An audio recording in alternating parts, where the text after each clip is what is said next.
I'll not ask for the answer. I want to know how you want to apply your thought, get the answer. You learn this kind of technology, from that you can build the application.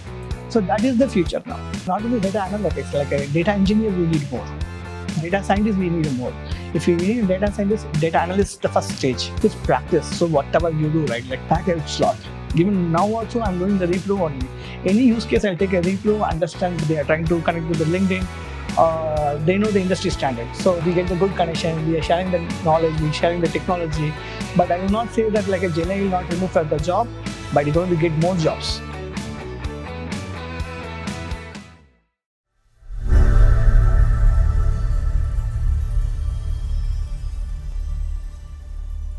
Hello, welcome back to another episode of Let's Talk Tech. In each episode, we have innovative technologists sharing their insightful stories.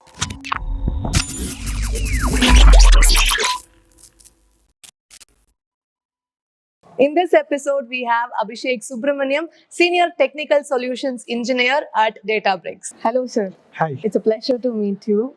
So, let's start this interview by starting with a question of your career. What's your journey like? See, I started as a service engineer in my early ages. Then I moved to the Linux engineer, then moved to the Citrix and AWS and moved to the cloud. Now I moved to the GenAI. That is my starting journey from where I started from system engineer. Now moved to the GenAI in my field is. So, I get you are from Databricks, which is a very sought after company. So, when you want to hire someone, what do you look for in them? As a company, we going to hire mostly on this like the technology which they are not learning. That's not. So what the thought of the engineer, how he is going to look into the future.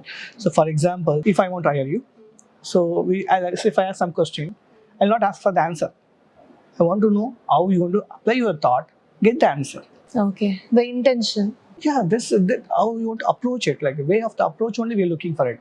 If you know the approach, you know how to get the answer. Also, if you want to hire somebody, right, we will not hire all the people. We will hire only the person who has the knowledge from the existing technology. For example, if I'm hiring you in hiring to my company, I want to check that your knowledge with my existing candidate, okay, at this +1. So we want to learn from you. You teach something on our team. So those kind of candidate only majorly we're looking for it. Like a one stage high whenever you hire for the team. It's like so many years you are into the industry. So, what trends do you foresee in your future? So now the data is the world. Okay, wherever you see only the data. So if you play with the data, you know the future. You can predict the world, like how the industry going to be changed. Very very basic. I'm talking about like if you want to technology base, so learn machine learning, learn generative AI. That is the future. If you learn these things now, in the older days, like you learn only some programming language, you are good in the industry. Now, not like that. If you learn this kind of technology, from that you can build the application. So that is the future now. From the data, the ML knowledge or AI knowledge or GenAI knowledge, from that you're going to build the product. That's going to industry going to evolve in the next 10 years or next 15 years. What do you think is the future of data analytics? It will be done. It's not happening. Okay, it's already there. The data analytics are already there. Okay, the feature is very good. I would say that. Not only data analytics, like a data engineer, we need more. Data scientists, we need more. If we need data scientist, data analyst, the first stage, then data engineer, then we go for the data scientist. These are the 3 stages. It's not a one, like I would say that. So, as you are here, I get it that you understand the value and power of networking. So, how do you think networking helps in this industry? Yeah, even this event also, one of my network only had me here through many people. I know the team was there, like I met other communities. So AWS user group, I met them. AWS Bangalore user group, I met them. So those people are coming here. So we get the good connection. We are sharing the knowledge. We are sharing the technology. So each and every people have the different the technology which they learn it. So here, right, we can discuss and collaborate. I'm getting more knowledge from them. This community, how do you think it helps the education institutions as well as the institutions at Yeah, very good. Like a year, like the student community is more powerful. I say that.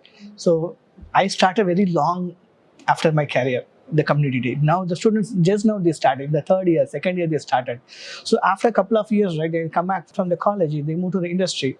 Okay, they are very good in getting community member. For example, they say that now itself they are getting industry get knowledge like a they have a good communication with us like they are trying to connect with the LinkedIn.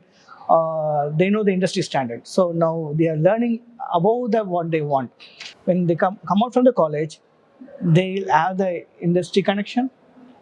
Okay, okay, they also have the top leadership platform, like because when they're in college they might be a 5 years 10 years experience candidate maybe, and they come out from the college they are already 10 years of experience, so they already the higher level. So when they come out from the college they have the good like a C level, B level, those people they can easily get into the knowledge, so they get a good connection makes a lot. So, as a person who's been in the industry for so long and has come from each position higher, what do you think is the one thing that you should let all the students of this age know? Yeah, just practice. So whatever you do, right, like even though if you come out from the college, okay, if you want to go to industry, just do all the things which you want to learn, practice well. Okay, instead of you learning thing, also repeat the practice very well on your technology, understand it, and deep learning on these things. If you go to the company, if you attend some interview also, they'll not ask for the question again. If you practice well, you can answer whatever you weigh. So the experienced people get to know like, oh, these guys are tried and experienced it, so you can get the answer. So practice very well. Whatever the technology you're learning, practice it. Just reading not going to help it. Redo that, repro it, the technology which you want to learn, that helps a lot. Even now also I'm doing the repro only. Any use case I'll take a repro, understand.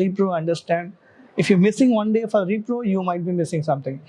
Any new technology, learn it and repro it, and learn it, repro it. Then every time if you repro, you'll get to the new issues, new ideas. How important it is for these events to happen consistently? Very good. That is one thing. The students get more benefit from this.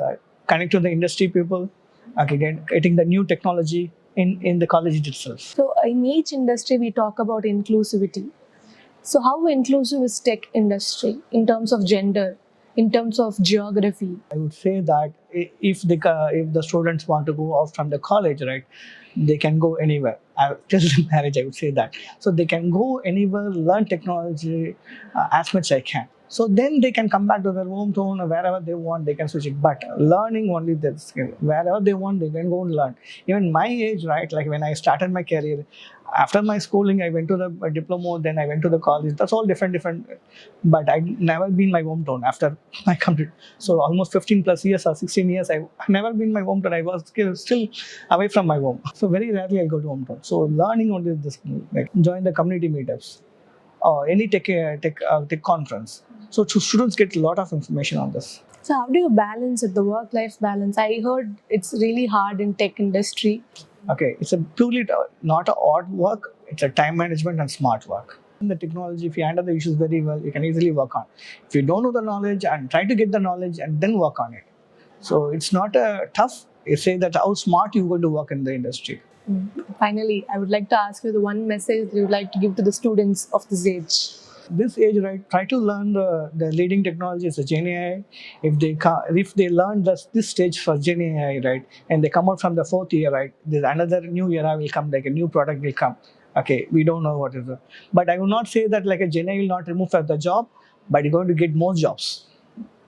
People think like a Gen AI will lose the job, but no, it's going to get more jobs if they learn Gen AI, because the end of the platform is the same. We always relate advancement of technology with fear of losing jobs. No, not say But that. it's actually the contrary. Never ever. Okay, because what is running on Gen AI under the platform, same cloud technology. But the cloud technology is never going to down because it's running on top of the cloud.